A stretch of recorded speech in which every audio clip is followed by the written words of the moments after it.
Hello students, welcome to my YouTube channel. আজকের আমরা letter কীভাবে লিখতে হয় সেটা আজকের শিখব। মূলত যে সমস্ত ছেলেমেয়েরা বিদ্যালয়ে পড়ো এবং তোমরা স্কুলে যখন যে কোনো কারণে অ্যাবসেন্ট হও বা স্কুলে যেতে পারো না, সেই সকল কারণগুলো দিয়ে তুমি হেডমাস্টারকে কিভাবে চিঠি লিখবে সেটাই আজকের আমরা শিখব। মূলত ছাত্রছাত্রীরা এই চারটে কারণে স্কুলে যেতে পারে না। হতে পারে মাইল্ড ফিভার, তাদের কোনো জ্বর হয়েছে, সেই জ্বরের কারণে স্কুলে যেতে পারে না, বা সিস্টার্স ম্যারেজ, তাদের কোনো দিদির বিয়ে হয়েছে বা সেই কারণে সে স্কুলে অ্যাবসেন্ট থাকে, ভিজিটিং আ সিক রিলেটিভ, বা তার কোনো আত্মীয় যে অসুস্থ তাকে দেখতে গেছে সেই কারণেও তারা অ্যাবসেন্ট থাকে, বা ফ্যামিলি ট্যুর মানে পরিবার থেকে কোথাও বেড়াতে গেছে সেই কারণেও অনেক স্টুডেন্ট অ্যাবসেন্ট থাকে। এই চারটে কারণ দেখিয়ে বিদ্যালয়ে কেন তুমি অনুপস্থিত ছিলে সেই কারণে প্রধান শিক্ষককে চিঠি লিখতে হয়। আমি তোমাদের আজকের এই চারটে স্যাম্পল আলাদা আলাদা করে দেখাবো যে কিভাবে এই চারটে আলাদা আলাদা কারণ দেখিয়ে হেডমাস্টারকে লিভ অফ অ্যাবসেন্সের চিঠি লেখা যায়। দেখো, এখন আমরা প্রথম যে লেটারটি লিখবো সেটা হচ্ছে মাইল্ড ফিভার।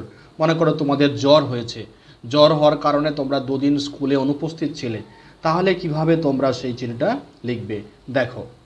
শুরু করবে টু দ্য হেডমাস্টার।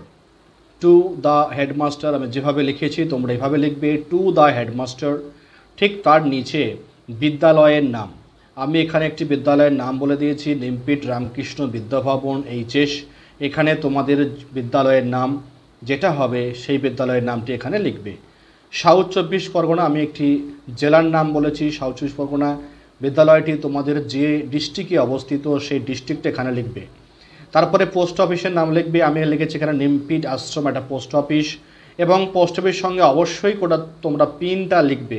অনেকেই তোমরা পিন লেখো না, পিনটা কিন্তু হচ্ছে অ্যাড্রেসের মূল বিষয়, পিনটা অবশ্যই লিখতে হবে। আমি এখানে নিমপিট আশ্রম পোস্ট অফিসের নাম এবং পিনটা সঙ্গে লিখে দিয়েছি। তার সঙ্গে দেখো দেওয়া আছে থানার নাম। আমি এখানে বলেছি বকুলতলা, তোমাদের যা থানা সেই থানার নামটি এখানে লিখবে। এরপর দেখো subject, application for leave of absence, এটা অবশ্যই লিখবে, application for leave of absence. শুরু করবে রেসপেক্টেড স্যার।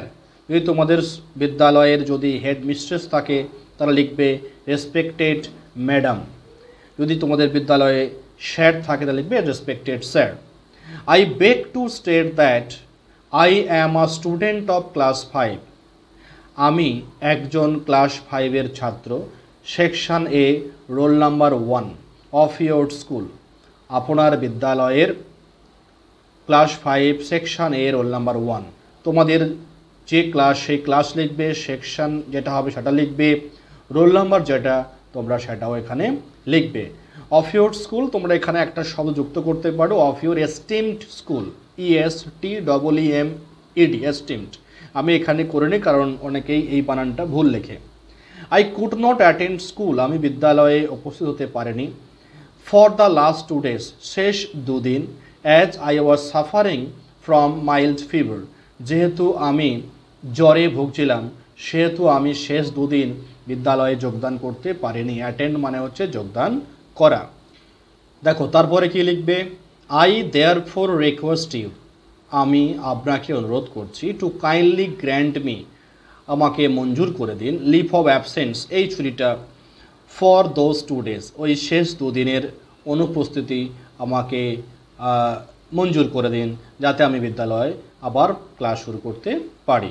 তারপর তোমরা লিখবে, দেখো ইয়োর্স অবিডিয়েন্টলি, এই লেখাটা আমি তোমাদের বাম সাইডে দিয়েছি, তোমরা এটা কিন্তু ডান সাইডেও লিখতে পারো, তোমরা ডান সাইডেই লিখবে ইয়োর্স অবিডিয়েন্টলি। তার নিচে তোমার নাম অমল দাস, আমি এখানে নাম বলে দিই, তোমরা তোমাদের নামটা অবশ্যই লিখবে। তার নিচে তোমাদের ক্লাস, সেকশন, রোল নাম্বার এবং ডেট। এই ডেটটা দেখো তোমরা যেদিন চিঠিটা বিদ্যালয়ে জমা দেবে সেই দিনের ডেটটা কিন্তু এখানে অবশ্যই দেবে। যেদিন দেবে বিদ্যালয় চিঠি জমা সেই দিন যেটা তোমরা অবশ্যই দেবে। ঠিক আছে, এটা গেল একটা স্যাম্পল। নেক্সট আরেকটি কারণ দেখিয়ে কিভাবে হেডমাস্টারকে চিঠি লিখতে হয় সেটা আমি নেক্সট ভিডিওতে আনছি।